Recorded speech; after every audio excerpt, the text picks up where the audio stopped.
secara sah dan meyakinkan bersalah melakukan tindak pidana korupsi secara bersama-sama sebagaimana dalam dakwaan peringat.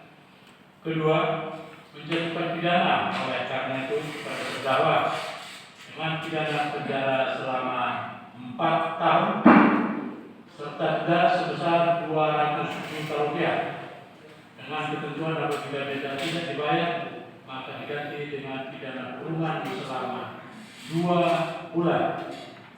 Ketiga, menghukum juga terdakwa untuk membayar uang pengganti kerugian keuangan negara sebesar 3.833.333.333 rupiah. Dan jika terdakwa tidak membayar uang pengganti paling dalam waktu 1 bulan sudah putusan ini memperoleh kekuatan tetap, maka harta bendanya dapat disita oleh jaksa dan dilarang untuk menutupi pengganti tersebut.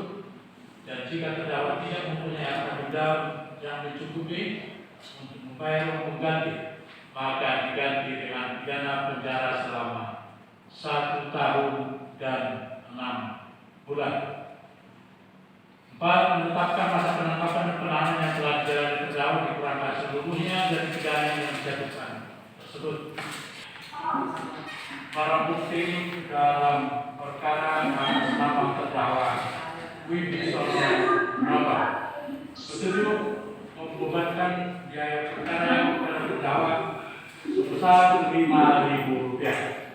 Demikian diputuskan dalam rapat musyawarah majelis hakim pada hari Kamis tanggal 30 Desember 2021 oleh majelis tersebut dan diucapkan dalam persidangan terbuka untuk umum pada hari ini hari Rabu tanggal 5 Januari 2022 oleh majelis tersebut dibantu menjadi Islam sebagai pengganti di hadapan jaksa penuntut umum dan tim penasihat hukum serta terdakwa secara telepon.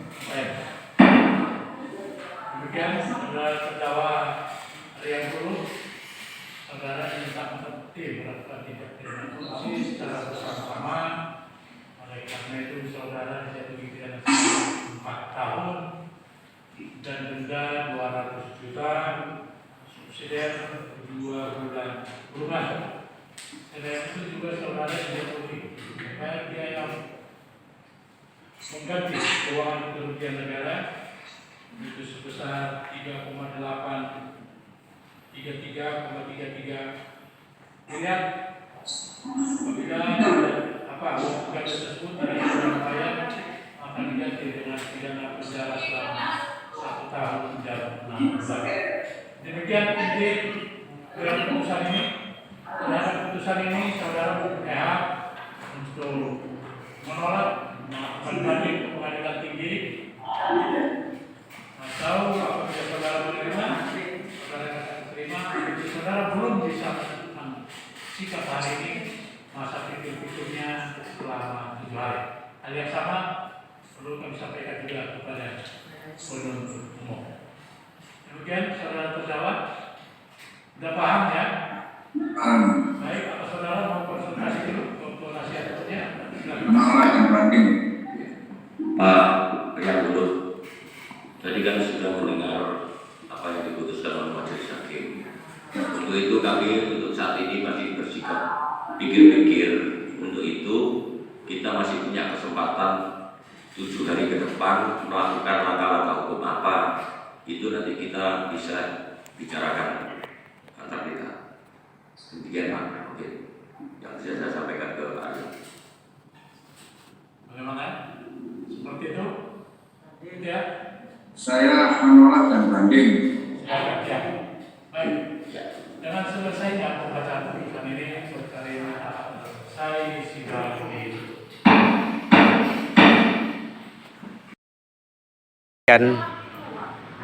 Terdakwa divonis 4 tahun dari tuntutan jaksa 4 tahun 6 bulan.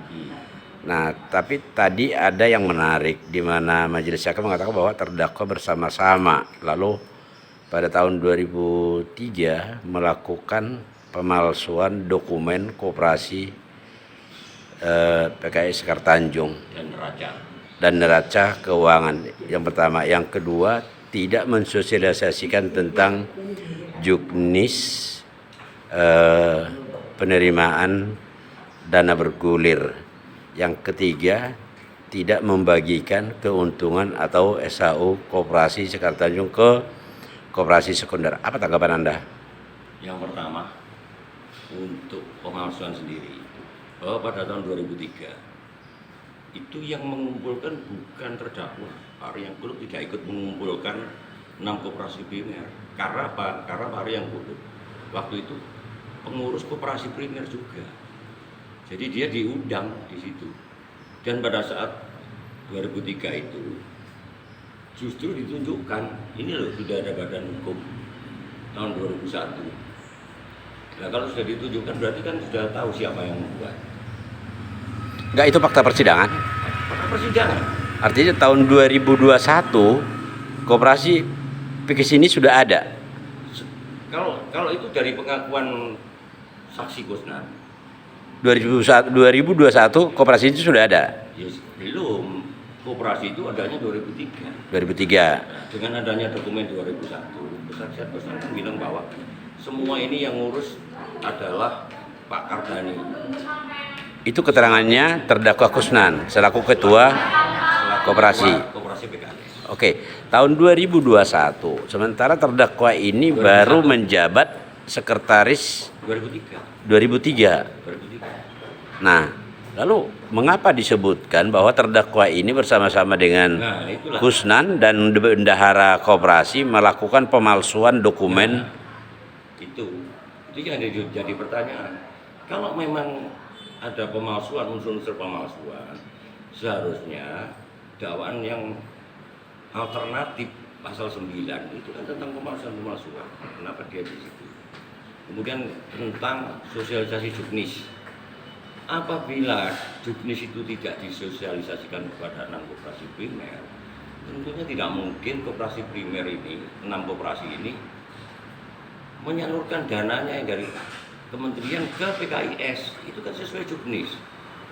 Termasuk untuk pembelian mesin, semua tahu itu juknis. Oke. Yang membuat neraca keuangan itu siapa? Justru itu yang harus kita bongkar. Kemarin kan tidak pernah ditemukan di persidangan. Artinya jaksa tidak menunjukkan bukti neraca itu. Tidak. Yang ada ini daftar hadir. Seakan-akan ada 6 koperasi primer ini rapat pembentukan tahun 2000. Tahun 2000. 2000. Padahal itu adalah daftar hadir tahun 2003. Yang di-scan nggak tahu siapa yang scan. Seakan-akan ada pertemuan tahun 2000 itu. Nah, artinya 2000 itu terdakwa belum ikut. Ya, belum terdakwa itu. Ya pada saat 2003 itu setelah dikumpulkan ada sosialisasi dari dinas operasi hadir dan sepakat menunjuk, ya udah Pak Kusnan ketua, sekretarisnya siapa, Pak Arianggolo.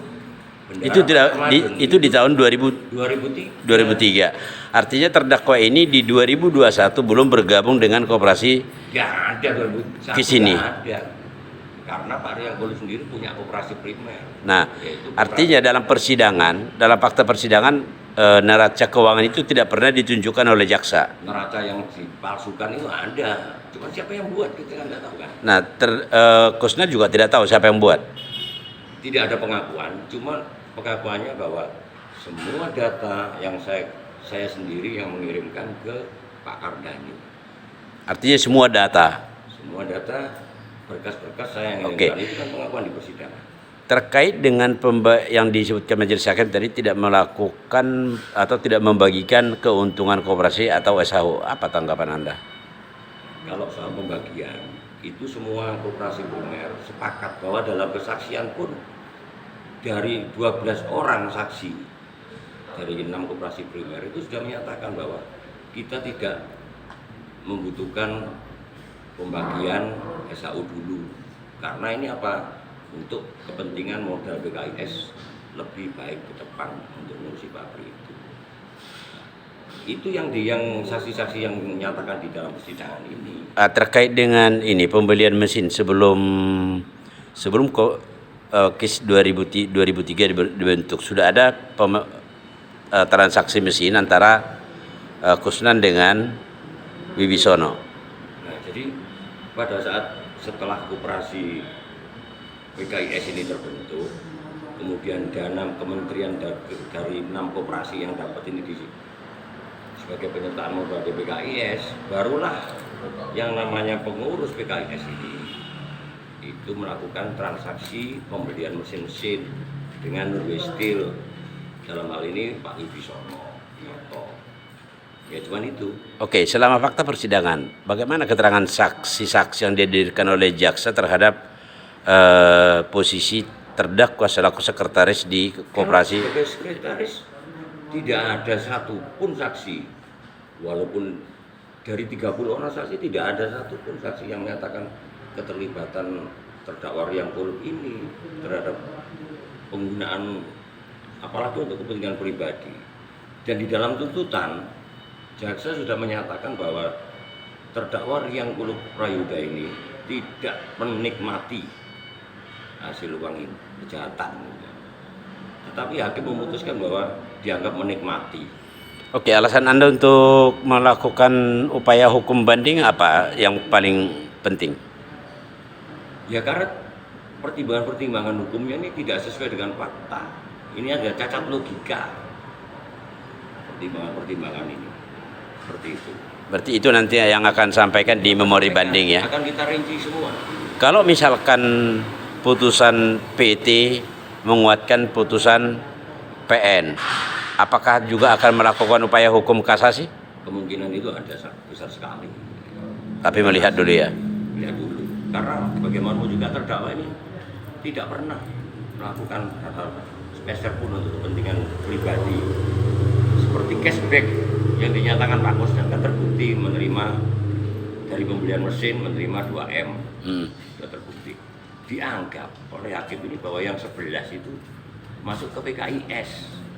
Padahal di dalam persidangan diakui sendiri oleh Pak Kusnan itu memang rekening saya.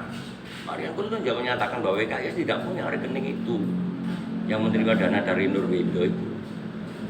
Tidak ada di situ. Kalau ada kan pasti ada di dalam laporan keuangan itu kan pasti ada menyangkut uang, kan tidak ada di situ.